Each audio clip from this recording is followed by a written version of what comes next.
if you fear a person or you fear a situation. If you fear heights, don't go to your nearest skyscraper. No, I'm just saying in theory, like just thinking about it. And when you're confronting it, the purpose of confronting it up here is to try your best to simplify it. For me with driving, it's like, okay, everyone is not trying to kill you. That's the truth.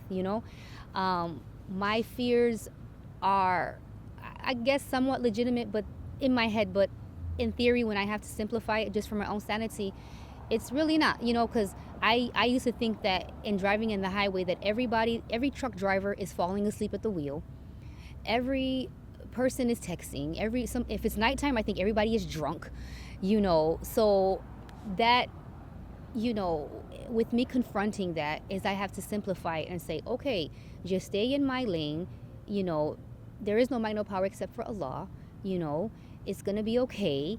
And no one's trying to kill you on the road, so, or if it is a person or a situation, is, again, talking yourself through it. Or even if you need help in talking to someone else, someone that is positive and someone that is, that has the same consciousness as you, someone that if you're Muslim, that they're Muslim, someone that can try to help you in a positive manner. You don't want to be fearing something and then you call someone and they have the same fear and now you're both sitting there and now you feel worse after the conversation you had with this person than you did before. May Allah protect us. So, that. So, confronting your fears. Because, it's often like the whole theory of like boogeymans and things of that nature. Like, oftentimes we will find that the thing that we fear is just, it's not that big, and then again, reminding yourself, there's no might, no power except for Allah. There's no might, no power except for Allah, So then number 3, when it comes to identifying and accepting what you can and cannot change. Again, if your fear is heights and you've tried it, people have this thing where, a lot of people are up for a challenge, but I just want to let the world know that not everyone is. I'm the type of person, I am not up for challenges. I'm not the person that if you dare me, I'm gonna do it. I'm good. Matter of fact, I may not do it just because you dared me. Like I don't like being pressured, and I'm not a competitive person, and that's okay. But I find that people who are not competitive, that we're kind of like pushed, almost forced to be that. And that's not always good. Sometimes people think that if you face your fears, you'll overcome them. Not necessarily, because again, if you have not identified what your fear is, that being forced, not by your own will. There's a difference between you challenging yourself and someone else challenging you and you just doing it to appease them. There's a difference, because some of us may find that a lot of, or our fears may come from post-traumatic stress disorders that we may not even know about. They may come from some deeper neurological things that, if pushed or pressed, may cause more damage than good.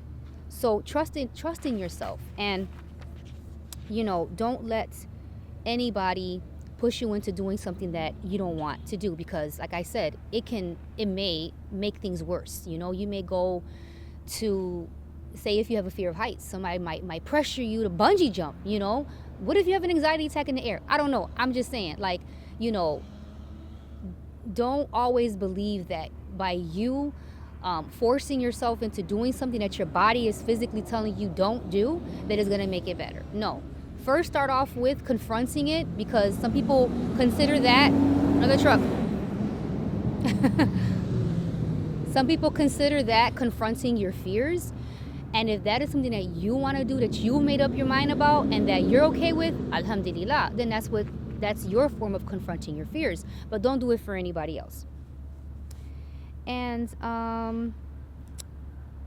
not forgetting the punishment of Allah. Taqwa, forgive me if I'm using that in an incorrect way. Don't forget to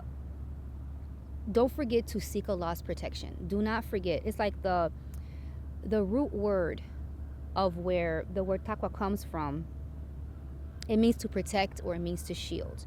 So don't forget to seek refuge in Allah. Don't be embarrassed, even if you say it out loud or whatever, to say A'udhu billahi minash shaitanir rajim. Don't hesitate. It doesn't matter if you're in front of a crowd, if you're by yourself. Like, Allah has given us these tools so that we can combat and that we can confront and we can live winning in this life, for the sake of growing closer to Him, inshallah. So basically, just to sum it up, when it comes to your fears and your anxieties and things of that nature, the last point, when it comes to those things, once you have, inshallah, once we've identified, I have a fear, I'm gonna say driving, I have a fear of driving, maybe if it's your one's case, because I was in a car accident, or maybe someone passed, may Allah protect us, whatever that is, trying to identify where is this fear coming from, and then confronting that fear, because that's going to relieve the tension, that's going to keep the stress from not being so heavy, and then inshallah, if you can kind of decrease the level of stress, tension, pressure, then you would inshallah perhaps decrease the amount of anxiety, which is a result. It's the revving up. When we experience anxiety, I wrote it here, it is actually in its physical symptoms, it is a physical reaction to an excessive amount of blood being pumped into us, which is why some of us get dry mouth, some of us get lightheaded, some of us faint, some of us want to vomit. It's a real physical, like your body is really doing something, So to avoid from that happening, in the cases of most of us that experience anxiety in negative situations, is to, like I said, kind of go backwards. Think about the fear, try to relieve some of the stress so that the anxiety will not come, inshallah, as much. And anxiety is a good thing. Anxiety, when used the right way, it can be a good thing. If it is danger, then the anxiety gives you the adrenaline, unlike the parked car, to go, and it gives you that, or if you are about to do something physical, you need to be pumped up, so the anxiety, it can be a good thing. It's the adrenaline that excites you and gives you the energy to run in a race or to work out. It's kind of like how I think that why most men, and women too, but I hear more often more men, and we need to get into this, sisters, is when they get stressed out, they go and they work out. They physically take all that while we sit at home in front of TV with a bucket of ice cream.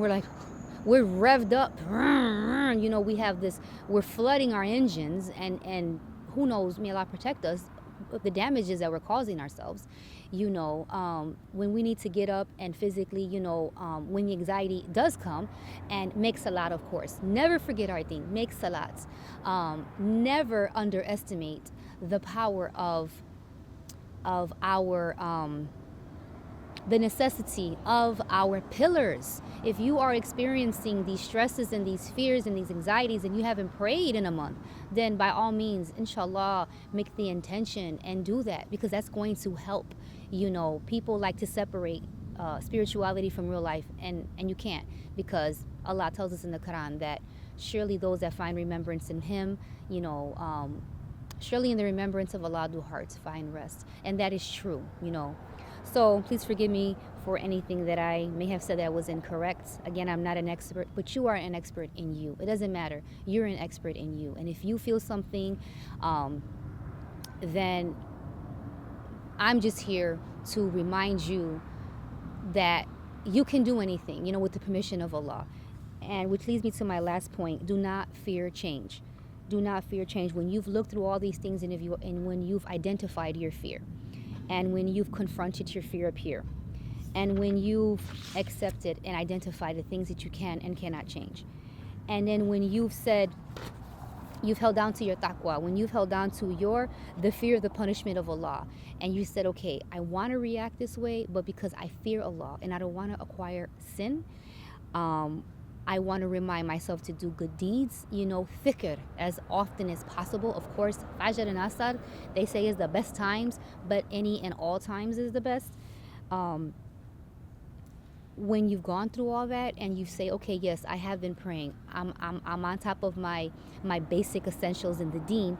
Do not forget, do not fear the change. Do not fear if changes are needed to be made in order to rid yourself of those false fears, of those things that are causing you anxiety. Again, if it's the food, if it's people that are causing you real threat into your life, do not fear change. And number one, above all, do not fear asking for help in attaining those changes. So thank you so much for your patience. Please forgive me for the background noise. I thought this would be a beautiful scenery. So inshallah this comes out right. But I love you all for the sake of Allah. Thank you so much. Assalamu alaikum rahmatullahi wa barakatuh.